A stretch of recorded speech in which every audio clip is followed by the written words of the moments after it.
Okay, now I'm going to be building some stator plates for this rotoverter prime mover dual rotors right on the shaft, and I have 8 magnets in each rotor. And what I'm going to do is have one magnet facing north in,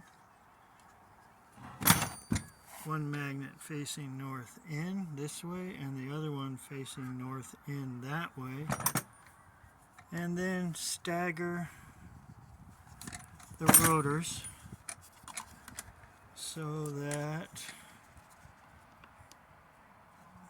the magnet over here is right in between the magnets over here, so it'll make AC with anything in the middle in there. Coil in the middle will make AC because it gets hit one way than the other. I have 8 timing magnets, and I've wound up 16 coils with black sand cores. I got some ink on me.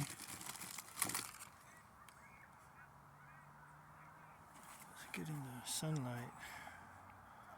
Black sand cores. I think I showed how I did all that. Pour it in, some super glue and stuff. And it's bifilar, so there's a total of 4 leads, 2 in, 2 out. This is 2 lengths of 24 gauge, 24 feet each. So if I put them in series 18, it'd be 48 feet of 24 gauge wire. And I have 16 of these, and I have another 16.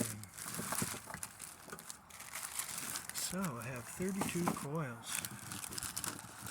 Imagine. So I have a lot of options what I could do. I could put 16 on each side of each rotor, or I could put 15 in the middle. I could put 15 here, 15.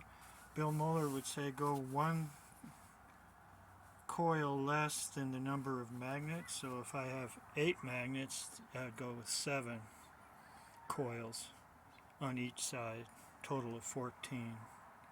Odd versus even number of magnets, odd number of coils. Or you could go with 1 more, so I could go with 9 coils on each side against 8 magnets.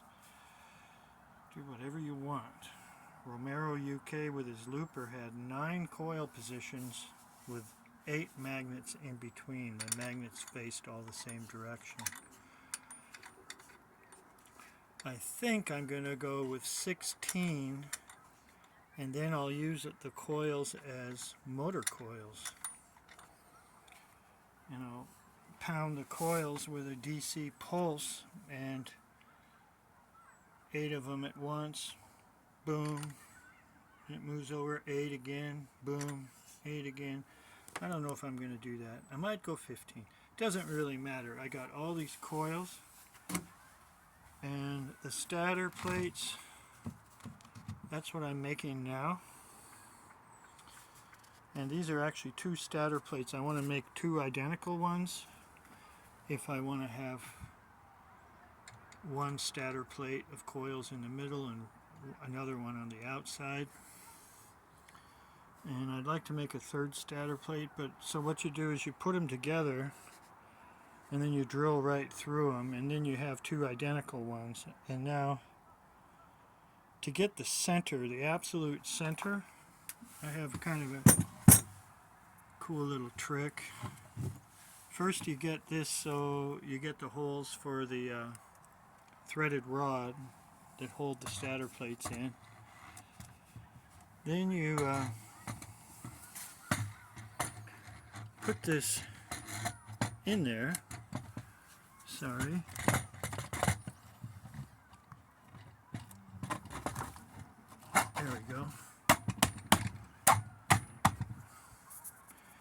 Then you push down on it, and then spin the rotor, and then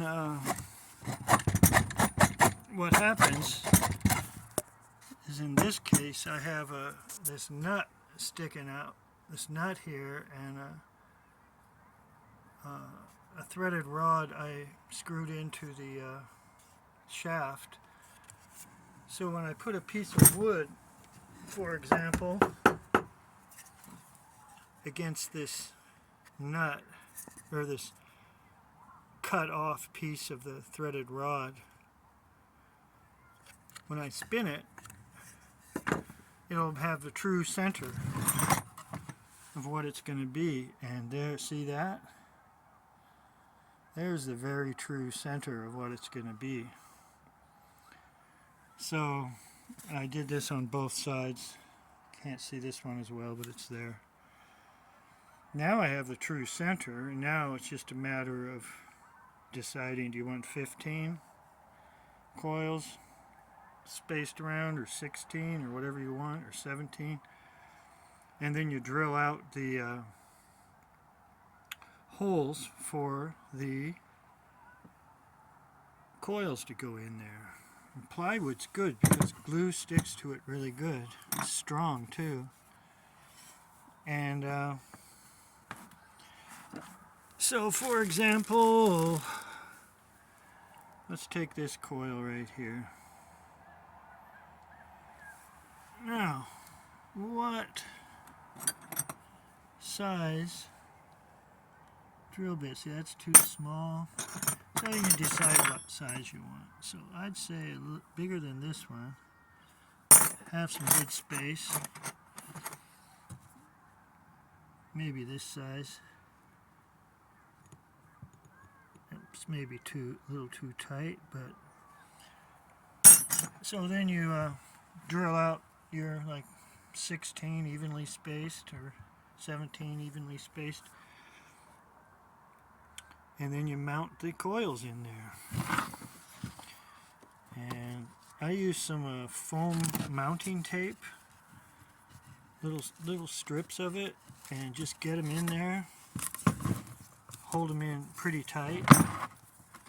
Okay, I'm going to pull off this tape, and put them in there, and then you can move them around a little bit after they're in there with the mounting tape. And then pour some gel type super glue, a little bit of that in there. Maybe you want to push them around a little more, make sure they're all centered evenly all the way around. And then finally you start pouring some epoxy down in there when you really got it going good. And also have these coils a little bit, have them near flush on one side, but where the wires come out, have some space so you can bring the wires along here. And like I did here,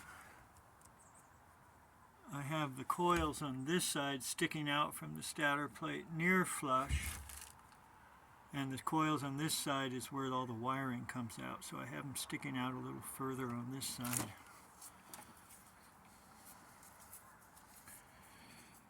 And fool around with it after you get it in, and make sure all the coils are exactly the same distance.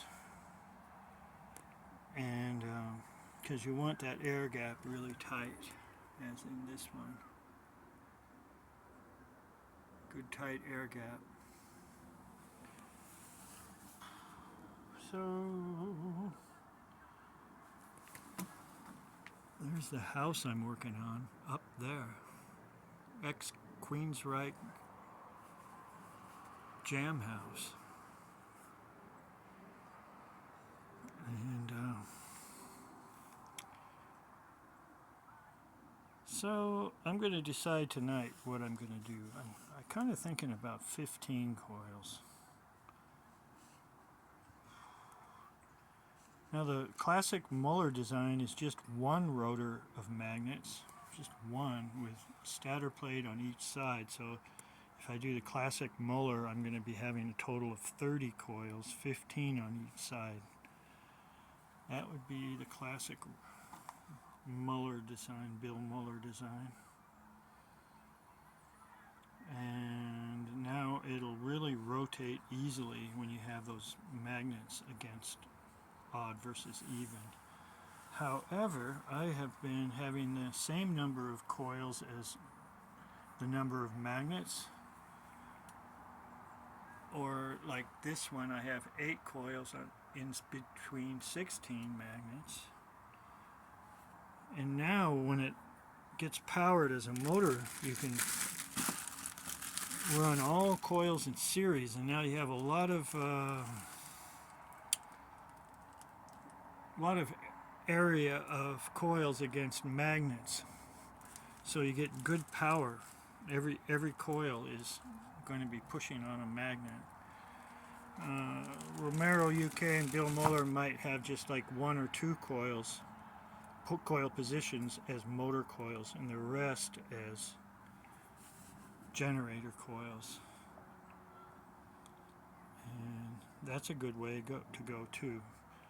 And what I am thinking I want to be doing with this is have just enough coils being tapped out into power, into like a big cap that can run an inverter.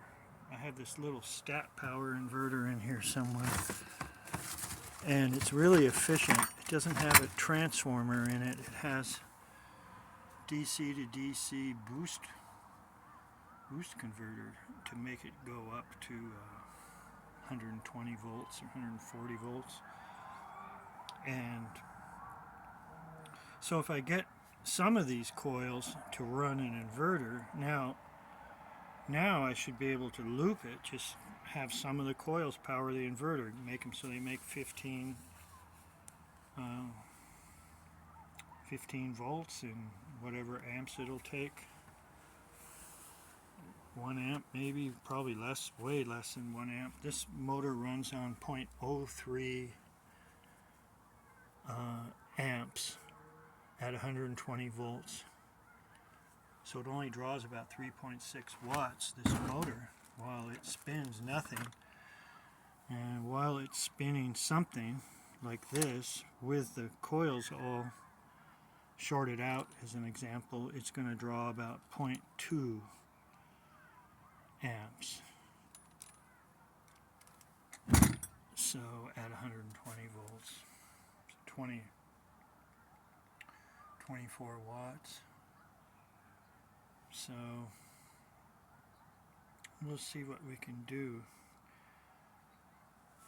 And I guess that's about it. Just making my stator plates. I thought I'd do something, because I haven't made a video in a long time. I've been working on that house up there a lot, trying to make some money. So, okay. Thanks for watching.